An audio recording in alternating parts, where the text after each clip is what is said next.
le nuage, des ruisseaux et des mers. J'apporte un bain de pleurs à la fleur embaumée. De mes hauts belvédères, je porte une ombre douce à la feuille pâmée. J'éveille le bouton que dans le molleton, sur le sein de sa mère, il berce sa pensée, en tombant goutte à goutte en humide rosée. Je fouette la grêle et parements et parveaux, et soudain je blanchis la terre. Et puis me ravisant, j'en forme des ruisseaux, et lui rends sa verdure, en dépit du tonnerre.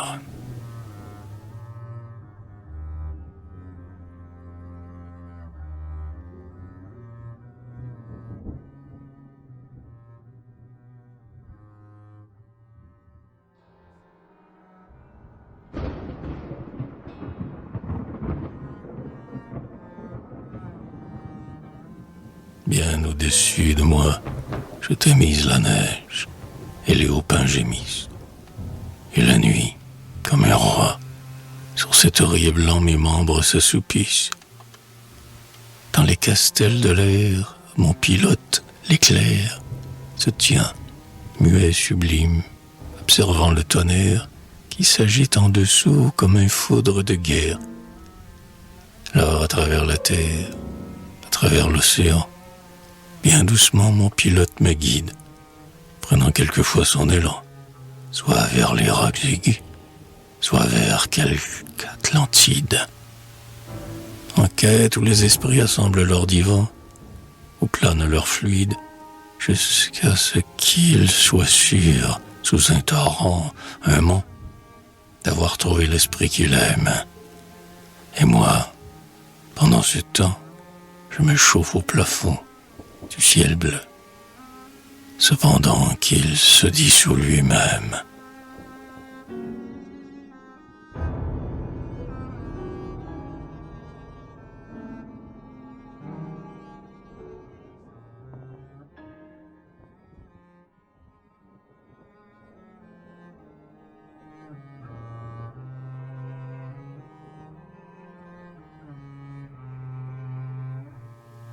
Le lever du soleil, avec ses réseaux d'or, ses yeux de météore, m'arrache à mon sommeil, quand l'étoile au matin dans l'azur s'évapore.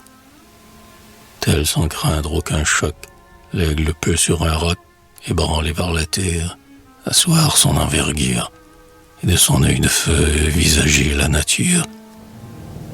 Et lorsque, fatigué de sa course du jour, le soleil radieux dans l'océan se plonge, exhalant ses ardeurs de repos et d'amour, et que le soir vient et s'allonge, moi, faisant de mon aile un suave abat-jour, je dors comme un oiseau bercé par un doux songe.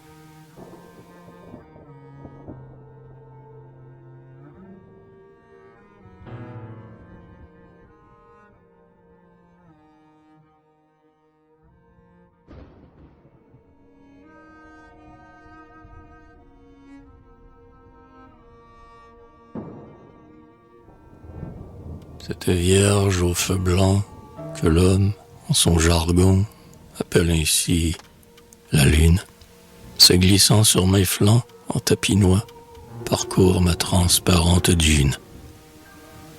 Et partout au bruit, si pâle doux bruit, de mon toit de vapeur brisant la contexture, les étoiles soudain de montrer leur figure. Et je ris de les voir chacune cliner l'œil, comme ferait franche coquette. Et pour les exciter, j'élargis mon linceul et laisse passer les pauvrettes, jusqu'à ce que les lacs et la mer et l'écueil, tous soient enfin pavés de brillantes facettes.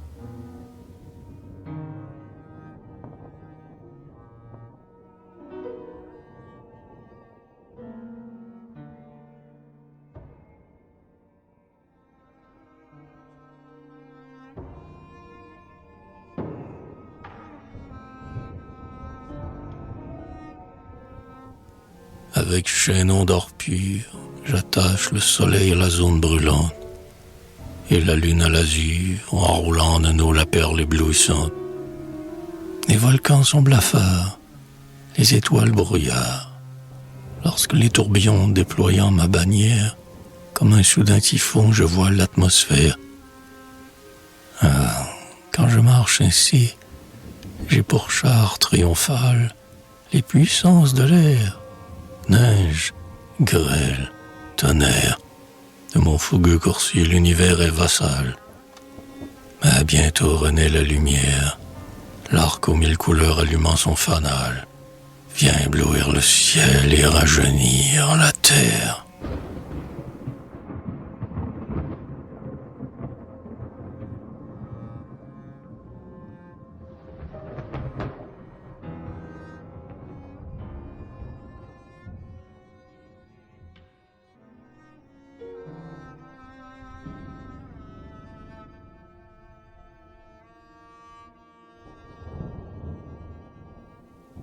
De la terre et de l'eau, je suis fils. Mais au ciel, j'ai fixé ma demeure. Et semblable à l'oiseau, dans les couches de l'air, je me baigne à toute heure. Je change à chaque instant, et sans mourir pourtant. Car alors que, brillant, le ciel après la pluie s'empresse de sécher mes larmes qui l'essuient, et qu'il bâtit soudain le dôme bleu de l'air, soudain aussi comme un vampire, je sors de mon tombeau, puis plus prompt que l'éclair, je jette à bas le dôme, au milieu d'un fou rire.